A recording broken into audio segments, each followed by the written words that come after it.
Hello friends, in this video we are going to talk about what is data, metadata and data dictionary. Difference between the data, metadata and data dictionary. As in the previous video we already talk about what is data.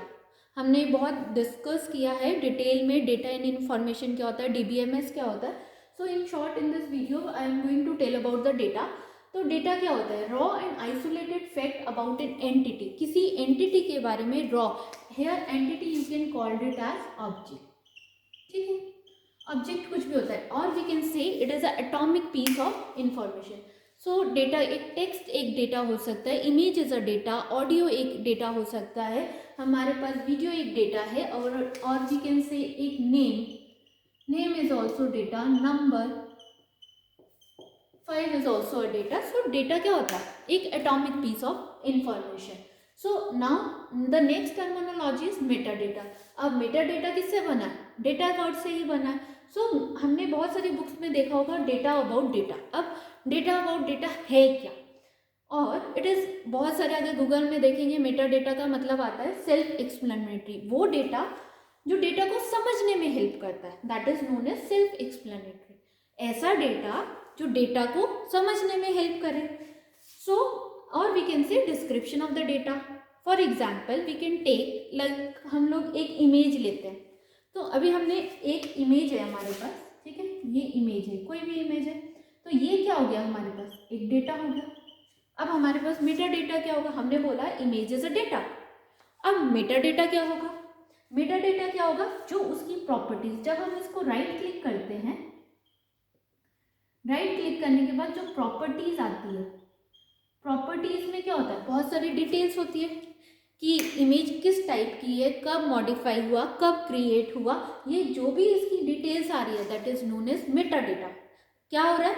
उस data का description provide हो रहा है कि image कब modify हुई थी, कब उसको क्रिएट किया जाए, किस टाइप की फाइल है, कितना साइज ले रही है, कितना साइज ऑन डिस्क ले रहा है, दैट इज कहाँ पे स्टोर है, that is known as meta data. So meta data कहाँ स्टोर होता है? डेटा डिक्शनरी में. नाउ द नेक्स्ट टर्मिनोलॉजी क्या है? अब मैंने बोला था meta data and data dictionary. अब मेटा डेटा कहाँ स्टोर होता है? डेटा डिक्शनरी में. अब डेटा डिक्शनरी क्या होती है? दैट कंटेन, अगर मेरे पास एक डेटाबेस है, सपोज करो मेरे पास स्टूडेंट का डेटाबेस है, ठीक है. अब मैंने बोला what is in the database. Database में क्या है? Who is allowed to access it, where is the database stored, name of all the tables, number of rows, constraint defined on the table. So एक student नाम का अगर table है, database है, तो इसमें कितने टेबल्स है? Number of tables. अगर नंबर ऑफ टेबल्स, कितने टेबल्स है, टेबल्स के अंदर रोज कितनी है, उसमें कौन से कंस्ट्रेंट दे रखे हैं हमने, कौन से एट्रीब्यूट्स में कंस्ट्रेंट दे रखे हैं, ये कहाँ पे स्टोर हो रहा है, स्टूडेंट डेटाबेस कहाँ स्टोर हो रहा है, हार्ड डिस्क में स्टोर हो रहा है, कहाँ स्टोर हो रहा है, दैट. और इस डेटाबेस को कौन प्रिविलेज एसेस करता है, मीन्स हमने किस किस को, डीबीए ने किस किस को प्रिविलेज दिया कि ये डेटाबेस ये वाला पर्सन यूज कर सकता है. सपोज करो एक कॉलेज का डेटाबेस है, ठीक है, कॉलेज का डेटाबेस है. कॉलेज के डेटाबेस के अंदर बहुत सारे डेटाबेसेस है.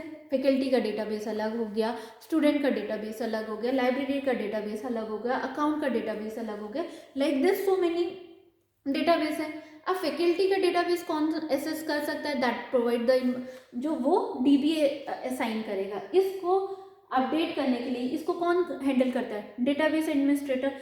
सो दैट वो प्रिविलेज असाइन वही बता सकते हैं कहाँ डेटा स्टोर हुआ है, किस किस को. फैकल्टी का डेटाबेस कौन कौन देख सकता है? स्टूडेंट देख सकते हैं या अकाउंट ऑफिसर्स दे रखा, कौन कौन फैकल्टी का डेटा देख सकता है, स्टूडेंट का डेटाबेस कौन कौन सा देख सकता है. That is we are assigning the privilege. और वी कैन से किस किस को हमने प्रिविलेज असाइन किया है, प्रिविलेज और ग्रांट, कौन उसको एसेस कर सकता है, उसके अंदर कितने ज़्यादा टेबल्स है, रोज कितनी है, that is known as data dictionary provide. अब सपोज करो एग्जाम्पल ले लिया मैंने, एक डेटा एम्प्लॉय का डेटाबेस लिया. एम्प्लॉय के डेटाबेस में क्या है? एम्प्लॉय आईडी है, एम्प्लॉय नेम है, कॉन्टेक्ट नंबर है, ईमेल है एम्प्लॉयज़ की. सो अगर हमारे यहाँ पे 40 एम्प्लॉयज़ है तो उसका कुछ नेम होगा, कॉन्टेक्ट एड्रेस होगा, ईमेल्स होगी. अब सपोज करो हमारे पास जो एक डेटा बेस एडमिनिस्ट्रेटर है वो लीव कर जाता है, उसने कॉलेज को छोड़ दिया। अब न्यू रिक्रूट होगा, अब न्यू डीबीए रिक्रूट होगा इस डेटा को मैनेज करने के लिए। सो इसको अगर डेटा को मैनेज करना है तो डेटाबेस डीबीए इसको इजीली एडिट नहीं कर पाएगा, इसको समझ नहीं पाएगा कि एम्प्लॉय आईडी किसको दे रखी है, एम्प्लॉय आईडी में क्या कंस्ट्रेंट, कितना फील्ड डाला है। सो इसको समझने के लिए हमें क्या चाहिए, मेटा डेटा। अब मेटा डेटा से क्या होगा, इसकी एम्प्लॉय आईडी, अब इसको समझ आएगा एम्प्लॉय आईडी में कौन सा डेटा दे रखा है, इंटीजर टाइप का दे रखा है, उसको कितनी फील्ड दे रखी है 10, मीन्स फील्ड का मतलब होता है नंबर ऑफ करेक्टर्स, इसमें कितने करेक्टर्स हम फिल कर सकते हैं फील्ड नेम। फिर कंस्ट्रेंट है, मीन्स इसको मैंने एक कंस्ट्रेंट डाल दिया primary key, same as it is employee name है, इसमें वैर कैर मैंने डेटा टाइप डाला है, 20 फील्ड डालना है, not null, contact number integer डाल दिया 10 एंड नॉट नन। सो इस with the help of metadata we can create the data। अब इससे हम क्या कर सकते हैं, एक डेटाबेस बना सकते हैं। With the help of data dictionary हम डेटाबेस बना सकते हैं। और डेटाबेस को कौन हैंडल करता है, हम ये डेटा डिक्शनरी को कौन हैंडल करता है, डीबीए। अगर हमें ये दे दिया जाए तो हम डेटाबेस नहीं बना सकते, अगर ये दे दिया जाए, अगर हमें मेटा डेटा दिया है तो हम एक डेटा बना सकते हैं। With the help of data dictionary हम database, with the help of data dictionary we can create the database. अगर हमें इस तरीके का टेबल है तो हम एक डेटाबेस नहीं बना पाएंगे, अगर हमें इस तरीके का हम एक पूरा डेटाबेस बना सकते हैं स्टूडेंट है। क्यों, क्योंकि ये चीज़ कहाँ पे होती है, ये चीज़ पूरा हम जो हम स्कीमा स्ट्रक्चर दे देंगे ना, अगर हमारे पास एक स्ट्रक्चर मिल गया हम डेटाबेस बना सकते। विदाउट स्ट्रक्चर अगर टेबल दे दिया हम उससे डेटाबेस नहीं बना सकते। सो और ये चीज़ें कहाँ होती है, डीडीएल में। नाउ अब नेक्स्ट आता है टाइप्स। डेटाबेस क्या, डेटा डिक्शनरी की टाइप्स क्या होती है। डेटा डिक्शनरी की टाइप्स, दो टाइप्स के डेटा डिक्शनरी होता है, that is active and passive data. Active को हम इंटीग्रेटेड भी बोलते हैं, पैसिव को नॉन इंटीग्रेटेड भी बोलते हैं। अब एक्टिव का मतलब होता है एक्टिव और इंटीग्रेटेड। इंटीग्रेटेड का मतलब है जो डेटाबेस जो हमें सॉफ्टवेयर है, डीबीएमएस का सॉफ्टवेयर है, उसी के साथ ये एक्टिव है।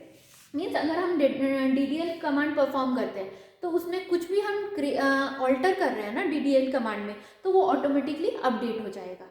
इसमें हमें सॉफ्टवेयर ऑटोमेटिकली डेटा डिक्शनरी में अपडेट कर देगा, और उस डेटा डिक्शनरी अपडेट करेगा, उससे हमारे डेटाबेस में ऑटोमेटिकली अपडेट हो जाएगा active through using the software. इसमें मैनुअली कोई क्रिएट करना नहीं है। बट पैसिव में क्या होगा, डेटाबेस एडमिनिस्ट्रेटर को मैनुअली अपडेट करेगा। यहाँ पे या तो वो कोई डेडिकेटेड सॉफ्टवेयर से उसको अपडेट करे या मैनुअली डेटाबेस को मैच करे। तो पैसिव के केस में हमें बहुत ज़्यादा केयरफुल अटेंशन होता है सो दैट हमारा डेटाबेस मिसमैच ना हो जाए। So these are the two types. Now the main point is, हमने बात किया कि एक हमारे पास डेटा, ठीक है, डेटा से एक मेटा डेटा लिया, ठीक है। अब मेटा डेटा कहाँ स्टोर होता है, डेटा डिक्शनरी में, ठीक है। अब डेटा डिक्शनरी को कौन हैंडल करता है, डीबीए, ठीक है, यही हैंडल करता है। अगर हमारे पास डेटा डिक्शनरी दिया है तो डेटाबेस हम बना सकते हैं। मेटा डेटा की हेल्प से हम एक डेटाबेस बना सकते हैं, ठीक है। सो हम इसको ऐसे कर सकते हैं, अगर मेटा डेटा है, मेटा डेटा कहाँ स्टोर होता है, डेटा डिक्शनरी में। डेटा डिक्शनरी कहाँ कौन हैंडल करता है, डीबीए। अब डीबीए हैंडल करता है, और ये कहाँ स्टोर होता है, डेटाबेस के अंदर, यही होता है। So this is a overall difference between data, metadata and data dictionary. So in summary we can say that data क्या है, एक entity है या raw fact है। raw fact है। अब metadata क्या है, डिस्क्रिप्शन, एक डेटा का डिटेल डिस्क्रिप्शन। कोई अगर हम पीडीएफ है तो पीडीएफ का जो भी डिटेल डिस्क्रिप्शन आता है that is known as meta data. उसको सेल्फ एक्सप्लेन कर रहा है कि इस डेटा में इतना साइज है, इतने साइज का ये डेटा है, इतना एमबी ये कवर कर रहा है, इस नाम से सेव है, दैट इज कहाँ पे सेव है, कौन से फोल्डर में सेव है, that is known as meta data किसी के। और ये स्टोर कहाँ होता है, डेटा डिक्शनरी में। अब डेटा डिक्शनरी कहाँ होगी, डेटा डिक्शनरी कितने टाइप्स की होती है, एक्टिव एंड पैसिव। एक्टिव क्या होता है, जो सॉफ्टवेयर ऑटोमेटिकली अपडेट कर, जो भी अगर हम सपोज करो कोई भी डीडीएल कमांड में अगर हम चेंज कर रहे हैं, डीडीएल कमांड क्वेरी के थ्रू अगर हम कुछ चेंज कर रहे हैं, वो ऑटोमेटिकली डेटाबेस में चेंज हो जाएगी using the database management software के थ्रू, ठीक है। बट नॉन एक्टिव पैसिव में या नॉन इंटीग्रेटेड डेटा डिक्शनरी में हमें डीबीए का यहाँ पे रोल आता है। डीबीए को मैनुअली एंटर करना पड़ेगा, अपडेट करना पड़ेगा। अगर हमने एक डेटाबेस में चेंज करना है तो डीबीए को मैनुअली चेंज करना पड़ेगा। But this is mostly nowadays passive is not useful, क्योंकि मिसमैच होने के चांसेस बहुत ज़्यादा रहते हैं। सो डीबीए को केयरफुल रहना पड़ेगा। अगर एक फाइल में चेंज किया तो उसको दूसरे फाइल में भी अगर नहीं हुआ दैट इट मीन्स वो पुराने डेटा को यूज़ करेगा, that will lead to inconsistency. So we are always using the active, जो आजकल हर सॉफ्टवेयर में ये चीज़ आती है, that is active. So this is all about the difference between data, metadata and data dictionary. Hope you will understand the difference between all this thing and like my video. Thank you.